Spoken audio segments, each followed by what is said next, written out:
Waqar Rizvi, and this is Scope coming to you once again this week from Houston in Texas. We're going to start off today's show by discussing Israel.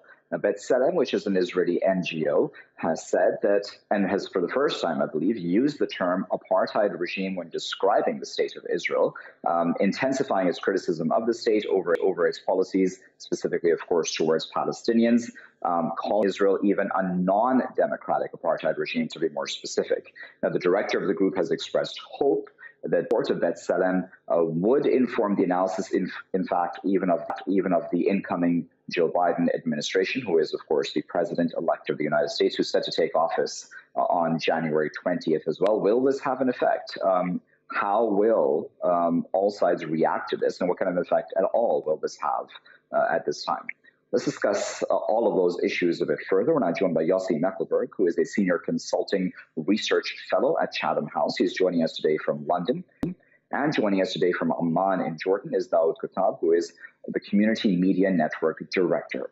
Daoud and Yossi, thank you both for your time today and for joining us here in Scope. Daoud, let me start with you. What do you make of the B'Tselem report? Always try to separate their so-called democracy within the borders of Israel and Jerusalem and with the occupied territories. So when the BDS movement, for example, called on its supporters to boycott Israel, they said, oh, this is not recognizing, this is denying the existence of Israel and so on. If they want to, they can say they want to boycott the occupied territories or settlers. Well, this, I think, proves that it's a one unit. The Israeli government is one unit that controls both Israeli citizens and discriminates against Palestinian citizens of Israel. And it's the same country and same government that controls 5 million Palestinians who are under military rule and who are suffering from an apartheid situation between the settlers who get civil rights and subsidies from the government and Palestinians who are not allowed to travel and who are under the oppressed regime of the army. So I think it's a breakthrough, and I think it's an opening so that the facade that Israel is a democracy versus occupied territories, which is a disputed area, has to be exposed, and I think this is a good start. Yossi, what are your thoughts on that? Because again, you know, this title, apartheid regime, I would think would obviously turn off many Israelis. Well, I think B'Tselem, as we know B'Tselem, is making, as you would expect of it, a very compelling argument in this report. It's a well-thought-through document. I think to frame this debate or this discussion, more than debate, is to put it in the context not on what happened in South Africa, because this is very emotive, and using the word apartheid is very emotive, but actually to put it in the context of international law and in the context of the 2002 Rome statute of the International Criminal Court and the definition of apartheid. And in line of what Daoud says there, if you look at this and separate it from associated with South Africa and what happened in South Africa, because it's different, I think there are many elements of apartheid that we can see, especially when it comes to the occupied territories, because Palestinians are institutionally discriminated. They are deprived of their basic human rights. They are deprived of the right to participate. They're deprived of the rights of movement. They're deprived because their land is taken. So there is a compelling argument. And of course, the immediate response of many Israelis will be to reject it. And what I suggest that actually Israelis should read the report and then think, if this is the case, do we need to reconsider the way that we treat the Palestinians? But as long as there is occupation, as the report itself said, there is 50 plus years of occupation, which more than half, way more than half of the existence of Israel as an independent state. And in this time, if roughly half of the population between the Jordan River and the Mediterranean Sea doesn't enjoy the same rights than those who live in a democratic government, democratic system within Israel, let alone not all Palestinians that live in Israel enjoy exactly the same rights the Jewish people, then we can start the debate about apartheid and how Israel is moving towards this, if not already there. Daoud, this title apartheid regime has been used for quite a long time, right, by Palestinians as well as other international human rights groups as well, I believe.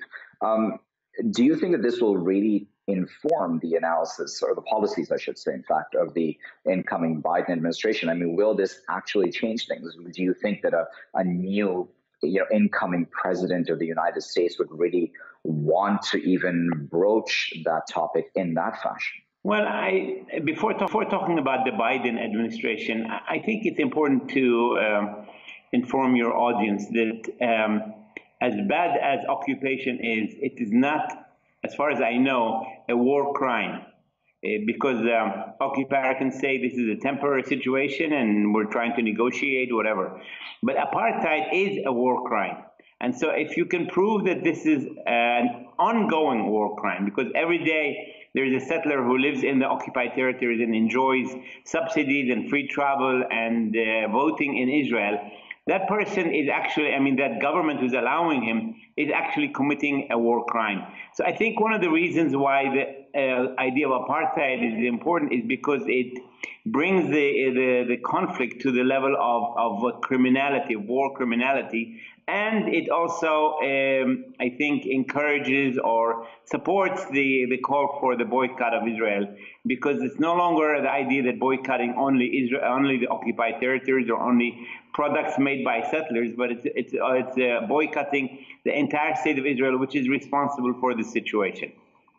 Now, as far as the Biden administration, which was your original question, I think the Biden administration is not going to give the Palestinian-Israeli conflict the top priority. I think in addition to their huge internal issue of amending or mending the deep wounds that they have within American society, I think the first international two issues that the Biden administration will tackle would be the nuclear plan with Iran and the return to the Paris Climate Accords. These will be the top priorities, and I think the Palestinian-Israeli conflict can follow that, but it will not be the top priority as far as I can read the American policy. Yossi, do you agree with that? Do you think that maybe B'Tselem's aim here might actually not work? I think it's very important that B'Tselem put this document on the table for us to discuss. And the fact that we have this discussion, it already shows that B'Tselem report did some of its job, because it needs to enter into the debate about the Israeli-Palestinian relations and how to bring to an end the occupation. So I think this is important. On the other hand, I fully agree with Daoud that it's enough to look back on the last week in Washington and to see that this is not an administration that probably would have enough time to put the Israeli-Palestinian issue high, let alone top of its agenda. It was Obama that once said that at the end of the day, all American presidents are drawn to deal with the Middle East, and it's probably Biden is not going to be an exception.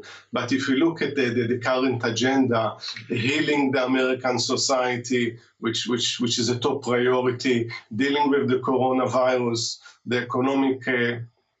economic conditions right now, relations with other parts of the world, I have my doubts. If you ask me what I would like to see, I would like to see almost an immediate action by the Biden administration, at least to stabilize the situation and to try to bring the Israelis and Palestinians back to some sort of negotiations and to improve conditions on the ground.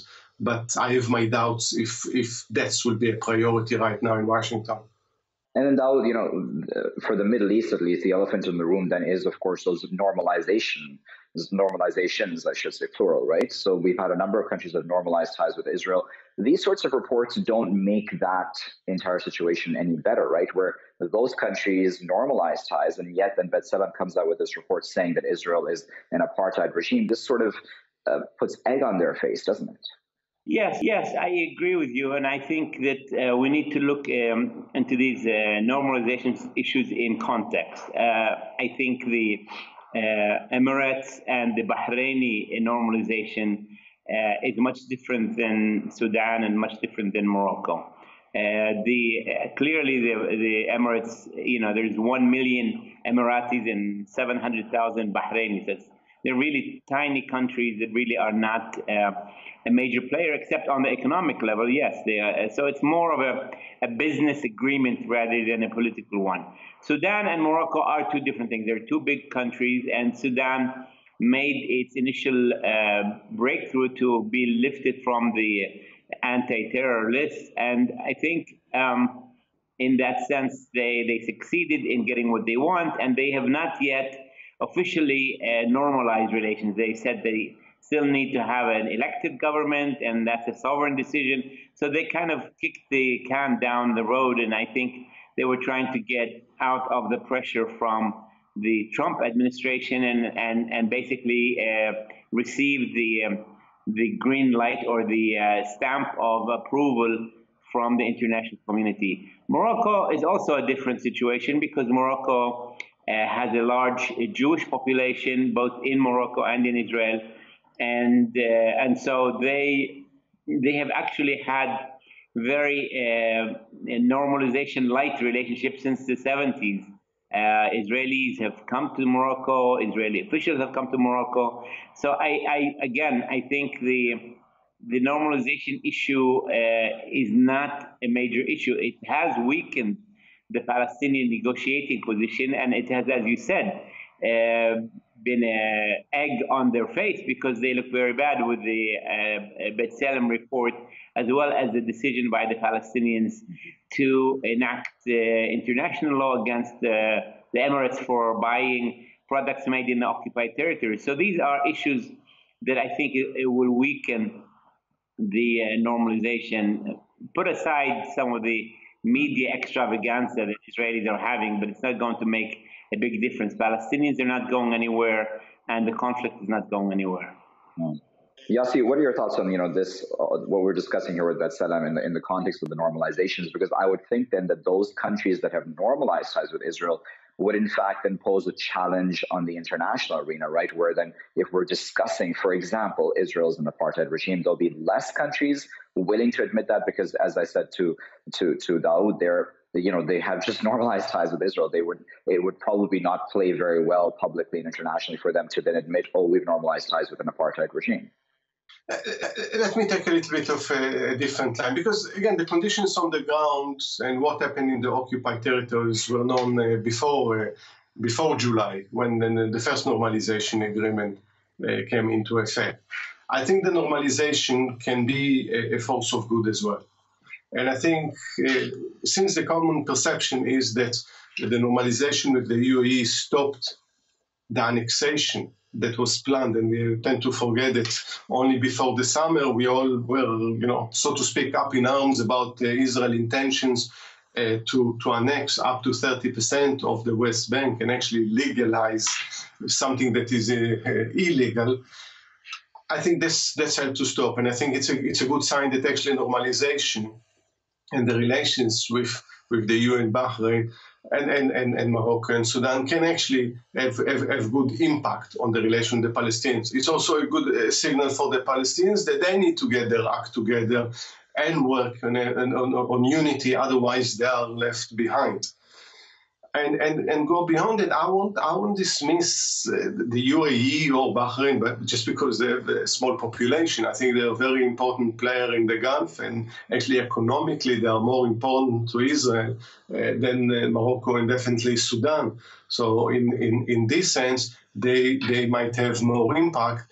I just hope that the normalization, the close ties between this country and Israel will involve also now some hard truths telling from the UAE and Bahrain to the Israelis without compromising the normalization, but actually playing a greater part in trying to bring the Israelis and Palestinians together. And maybe we can see actually an honest broker in peace negotiations coming from the region and not necessarily waiting for peace brokers to come from outside the region. Very interesting. We'll have to leave there as a final comment, but we appreciate both Yossi and Daoud for taking their time out and for sharing their thoughts with us. We discussed here, of course, B'Tselem report, B'Tselem coming out for the first time, as far as I know, calling Israel a non-democratic apartheid regime. B'Tselem, of course, is an Israeli NGO in and of itself. So this is a significant title to be using, but it's not just limited to the title, right? It goes into great detail why it has used this title now. Its aim, seemingly, is to inform the analysis of the Joe Biden administration, or the incoming Joe Biden administration, I should say. Will that work? Because as our guest there mentioned, there are a number of distractions for the incoming U.S. president to deal with, especially domestically, certainly vis-a-vis polarization in the country. But then on the ground, Palestinians have been saying this for a very long time, that Israel does have apartheid policies, at least in their eyes and from their understanding. And of course, and international law, as Daoud they're clearly outlined for us, apartheid is something which in fact can be convicted and tried, and a country can be held accountable for such policies. Occupation in and of itself is not something which is brought before a court necessarily, even though, of course, even as an occupying power, Israel does have certain responsibilities towards the occupied peoples. Not a very complex issue, in fact, if we look at it from the outset in, but maybe when you delve further into it, there are certain details which are extremely important. Then, of course, there's a conversation about normalizations, and that, as Yossi there said, in sub-level might just be a good thing, because it might have an effect which might actually work out in favor of the Palestinians. That, of course, is a wait-and-see game at this time. I'll be back with my next segment after this break.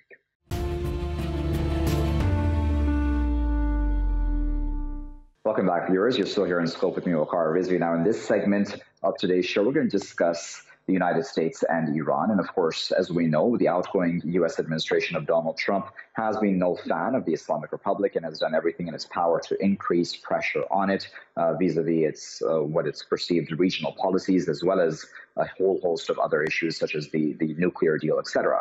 Mike Pompeo, the current U.S. Secretary of State, has now accused Iran of strengthening its ties with Al-Qaeda out of all groups, saying that the militant group has centralized its leadership even within the Iranian capital, Tehran. Iran has, understandably, and as we would expect, completely denied such claims, saying that this is, again, essentially a ploy of this current administration to make life harder for the incoming administration of Joe Biden, which, at least in policies papers that have been released by the Biden administration, would seek to once again rejoin the nuclear deal. Will the Trump administration, I should in fact say, be able to block those attempts by Joe Biden once he does come into office through such claims and through such tactics? Let's discuss all of that a bit further. And I'm joined by Dr. Farhang Jahanpour, who is a former professor and dean at the University of Isfahan. He's also a former senior research scholar at Harvard. He's taught at Cambridge and Oxford universities. He was also editor for Middle East and North Africa at BBC Monitoring. He's joining us today from Caversham in the UK. Farhang, thank you very much for joining us here in Scope today. What do you make, Farhang, of Pompeo's accusation regarding Iran's ties to Al-Qaeda? First of all, thank you for having me. If you allow me, I would like to answer it in this way. I was listening to a professor of Yale University this morning on BBC Radio, and he said a sentence which is very important. He said, the start of post-truth Iran is the beginning of fascism. I don't think America is at a stage of fascism, but the events of the past 4 years have really brought us rather close to it. It has been 4 years of lies, creating divisions, incitement to racial hatreds, creating mayhem on the international stage. And in the same way that Mr. Trump really destabilized and created many problems at home, I think Pompeo has been doing this on a much larger scale internationally. I think this is the latest outrageous comment and claim by a man who boasted, we lie, cheat, and steal. He says that he is in favor of democracy and human rights. Yet he has been making friends with the worst tyrants, with the worst human rights violators, just for selling huge amounts of nuclear weapons to destroy other countries like poor Yemen. If he had said that Iran had some connection with Lebanese Hezbollah, we would say, yes, there's some truth in it. If he had said that Iran has some connection or some influence on the Iraqi Kataib Hezbollah, again, we would say, yes, there may be some truth to it. But to bring Al-Qaeda and Iran together is so preposterous that really is Orwellian. In fact, George Orwell said, if you tell a lie, and the bigger the better, and repeat it, people will come to believe it. Would you believe that weeks after the election, dozens of court cases, nearly 7 million votes more than Trump, still 2/3 of the Republicans believe that the US election was stolen because they believe in the lies. I really think that this claim by Pompeo falls into that category of Orwellian lies. And I hope, I really mean it sincerely, for the sake of international law and order, that a person like him should be prosecuted, impeached if possible, so that we will not face international thuggery as a way of behavior in future. Farhang, the goal here, as I put in my introduction, is seemingly, right, and you can correct me if I'm wrong, but it's seemingly to make life harder for the incoming Biden administration, right, vis-a-vis possibly rejoining, the Iran nuclear deal. Do you think that all of these tactics by the Trump administration in its last days may possibly work in that regard? No, absolutely, because in fact in the past 4 years, but particularly during the past few months, they have been doing every trick in the book to incite Iran, the assassination of General Soleimani, then the assassination of a leading nuclear scientist, attacks on Iranian forces or pro-Iranian forces in repeated attacks up to just a couple of days ago in Syria and so on. They have been trying to goad Iran into a war which would tie the hand of the incoming administration. I hope that the incoming administration will see this for what it is, will not be fooled by it, and know that if America is going to regain trust on the international community, they should try to put an end to this and rejoin JCPOA without any preconditions. Farhang, Iran has been accused of many things, as of course you well know, in the past as well, and some of those have been just illogical sometimes, even though, as you said, that, certainly there is criticism which is legitimate also of possibly Iranian regional activities, and that's a separate conversation, certainly. But do you think that even with such a, as you put it, preposterous claim of a connection between Al-Qaeda and Iran, that will in some ways still convince people, even possibly outside the U.S.? I mean, for example, I'm thinking of the Israelis. Whether or not it's true or not, they will run with this, and that may again also make life harder for any reconciliation, if I may use the term, right, between the Americans and the Iranians. That's true. I think what Pompeo had in mind was again to link Iran with Al-Qaeda terrorism and really warmongering, try to pave the way as an excuse for attacking Iran. As I say, I hope that the incoming Biden administration will be wise enough not only not to fall into this trap, but to react strongly to it. As far as the international community is concerned, apart from a few suspects, like, as I said, Israel and maybe some Persian Gulf states, I think the rest of Europe will not, the rest of Europe or the rest of the world, particularly Europe, will not fall for this lie. It is really a disgrace that Pompeo wanted to visit Europe before ending his term, probably to again propagate these nonsensical ideas. This is unique. European foreign ministers rebuffed him, and they said they will not receive him. This really is a disgrace. Another disgrace, I was watching scenes of the US Congress of Capitol. Thousands of US soldiers are inside Capitol, more than in Afghanistan and Iraq combined, sleeping rough on the floors without any mattresses or cushion to try to safeguard American democracy. So I think there may be some people inside America which may be fooled by such nonsensical claims, but I think internationally it will backfire. Very well, Farhang. We'll leave it there at that. But as always, we appreciate you taking your time out of your busy schedule to share your thoughts and, of course, expertise with us. That was Farhang Jahanpour speaking to us there from Caversham in the UK, discussing Pompeo's statement and his accusation of a connection between the Iranians and the Al-Qaeda, the militant group as well. Again, on the face of it, quite an illogical claim. That's not to say that's complete rubbish, possibly. I mean, if the U.S. is able to present evidence, that's important, right? Present the evidence when you make such a big claim, a bold claim. Is it a case of, as Farhang there said, if you're going to tell a lie, make it a really big lie, right? Will this work also to block the Biden administration's attempts to re-enter the Iran nuclear deal? Again, a wait-and-see game on that issue as well. I'll be back with my final segment after this.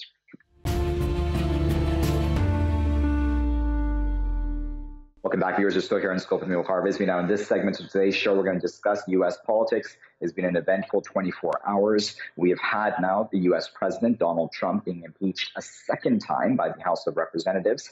The Republicans, even 10 Republicans, I believe, voting in favor of impeachment at this time. What will happen in the Senate, of course, we'll have to wait and see. This only comes a number of days before Trump is set to hand over power to Joe Biden, who is the next president-elect of the United States.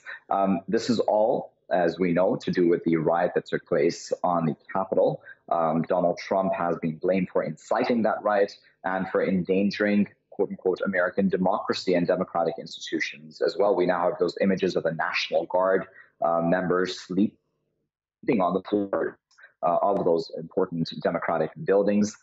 What does this mean? What does this mean for democracy going forward? What does this mean for the legacy of Donald Trump as well as U.S. president? Let's discuss all of that a bit further. We're now joined by Dr. Sophia McClennen, who is a professor of international affairs at Penn State University. She's director of the Center for Global Studies. She's joining us this morning from State College, Pennsylvania.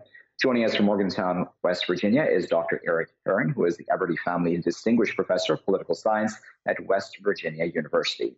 Erik and Sophia, good morning to you both, and thank you for joining us here in Scope. Erik, let me start with you. What do you make of the impeachment? Well, this is, I think, a fitting end to Donald Trump's presidency. He has, over the course of 4 years, challenged both the norms and the rules of democratic politics in the United States. And he's also inflamed his supporters, and he has inflamed divisive rhetoric in the United States.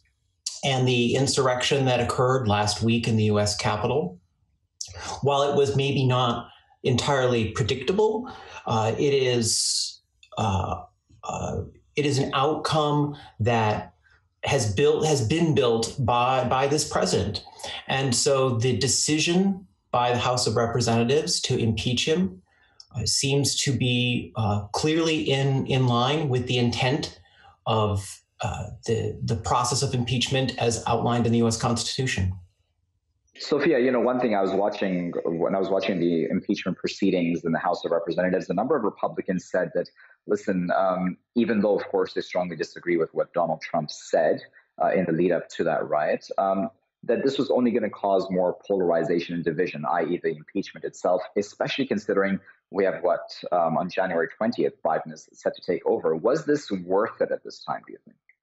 I think there's little question that it was absolutely worth it. There was quite a bit of discussion about what would be the purpose of having an impeachment proceeding so soon before Trump was going to be removed by office by the process of transition. The reality is that what was at stake in the impeachment proceedings was democracy itself. The idea was that if you allowed what Trump did to go with no consequence of any kind, then what exactly would hold back any leader at any time from any sort of infraction on the democratic process? So the sense was that it had to happen. There really wasn't any choice. We needed to do this for history and for the legacy of our democracy as we teach it and learn from it going forward. But then, Erik, you and I well know, and all of us know, that Donald Trump does have his diehard supporters, and they're not in insignificant numbers. They're in significant enough numbers to be able to have an impact, right? So how does one convince them then that safeguarding democracy, as we understand it and we're discussing of, is important? So I think there are a couple of issues here. The first is, and just to pick up on what Dr. McClennen was talking about, the process of accountability, I think, is essential in the United States and in any democratic system. Elections can hold officials accountable, and that's what occurred in the United States in November when Donald Trump was not reelected. But there are other mechanisms of accountability, and impeachment is one of those. And another aspect of democracy, a critical aspect of democracy, in addition to accountability, is the acceptance by those who lose elections that they in fact lost those elections, that they move on to fight another day in a peaceful but contentious electoral process. And so I think what has to happen in the United States, from both early education levels through the media, the public, and our public officials, is we have to engage in a process of understanding and really educating each other about the democratic process. The elections in the United States, while they have some flaws, were held exceptionally well. And the fact that a large proportion of American citizens don't believe that is a critical problem that we have to address moving forward. And it's a long-term process to address this. Sophia, a lot of this will go back to, I don't know if the word is reconciliation, but trying to bring people together, right? Bring Americans together, because it's not like we haven't had Republicans leading the White House before, Democrats leading the White House before, and they've been criticized, certainly, but it's never been this bad. I mean, even in the lead up to the inauguration itself, and there's talk of, on the 19th possibly, or even days before, more, rallies at state capitals throughout the country as well. This, again, goes to show the level of polarization. Does Biden have the ability to bring people together to prevent further polarization? Well, that's an excellent question. I think the important thing for us to remember right now is that it may be the case that by inciting such a high level of violence, Trump opened up an opportunity. The reality is that the supporters that were there are not one homogenous mob. There were many groups of people who had spent quite a bit of time well before the Trump era in being somewhat marginal and let's just simply say aggressive towards the democratic process itself. There's a huge difference, for example, between the white supremacists and the folks that you see connected to QAnon and so on. And they have a history that predates Trump.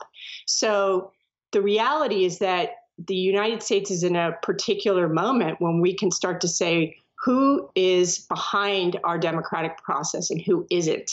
And what we're seeing is that some of the folks that really aren't behind it have been exposed at a level that this country has never seen. And so we get a real opportunity now to ideally separate those people out and make them, less, let's say, visible and welcome, and then allow those Trump supporters, because there are many of them who in fact do believe in the democratic process, to return to some sort of more, reasonable position that in fact is the kind of position that Biden could tap into and could use to bring the country together.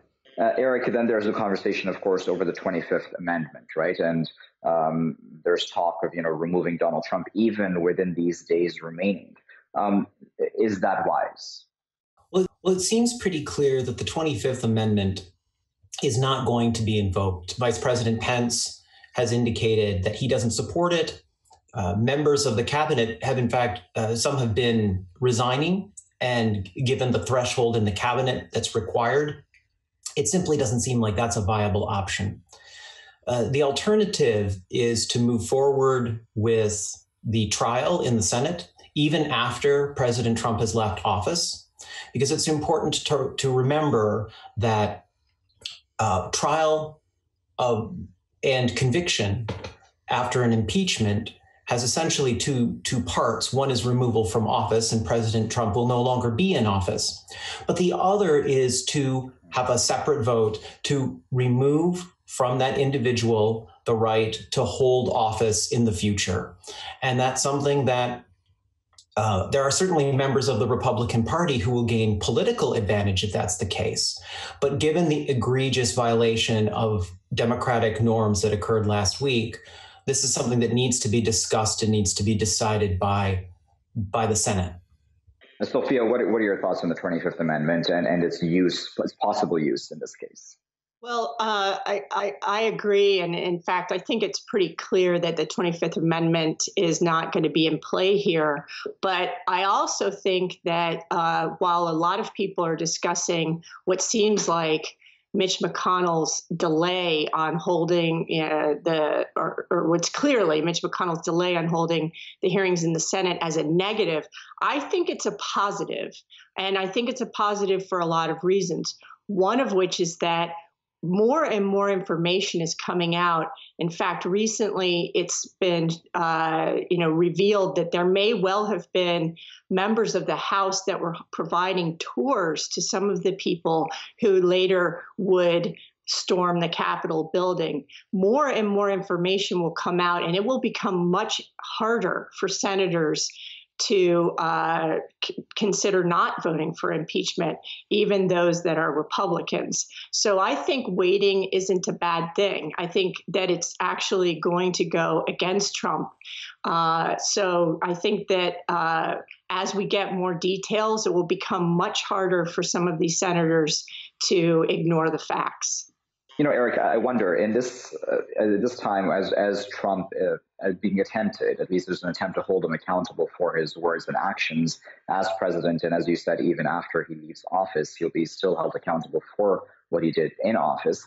Do you not think that there is a danger of him making a martyr of himself, essentially, in his supporters' eyes, and then that again just continues this as I've mentioned to both of you before, this division in the country? There's certainly that risk. I think in the bigger picture, what the Biden administration and the new Congress need to consider is how to evaluate the violations of norms and the violations of rules that occurred during the Trump administration, and to think very deeply about how reforms to processes in the United States could help prevent those kinds of abuses in the future without curtailing rights and freedoms of individual citizens, as well as the scope of powers that the office of the presidency, as well as Congress, should have or intended to have through the U.S. Constitution. There were discussions and decisions after the Watergate scandal and the resignation of President Nixon, and changes in rules to try to prevent that kind of abuse of power in the future. And I think that we're at a stage where we need to think about this as a systematic problem, not just as a problem associated with one person. All right, we'll have to leave it there for now, but of course we appreciate both Erik and Sophia for their time today, for speaking to us respectively from Pennsylvania and West Virginia, sharing their expertise with us on the impeachment of Donald Trump a second time as U.S. president, just 6 days now before the inauguration of Joe Biden as the president of the United States. Donald Trump still has his supporters. Did he incite those supporters to then riot at the Capitol? We don't know that for sure, but certainly the indications are with that, considering his statements in the lead up to that statement and that incident. But what does this then mean for right-wing, if I may use that term, states such as Texas, where I'm sitting right now, or other such states which are diehard Trump supporters at this time, at least majority-wise? Will we expect, or should we expect, violent riots in states like Texas and other states across the country as well? Or are we overstating the situation? Maybe things will just remain calm in the lead up to the inauguration, considering we've seen this very violent outpouring of supporters of Donald Trump in lieu of trying to have him remain in office in the United States. I'll leave it there for now. I've been Waqar Rizvi. Thanks for watching.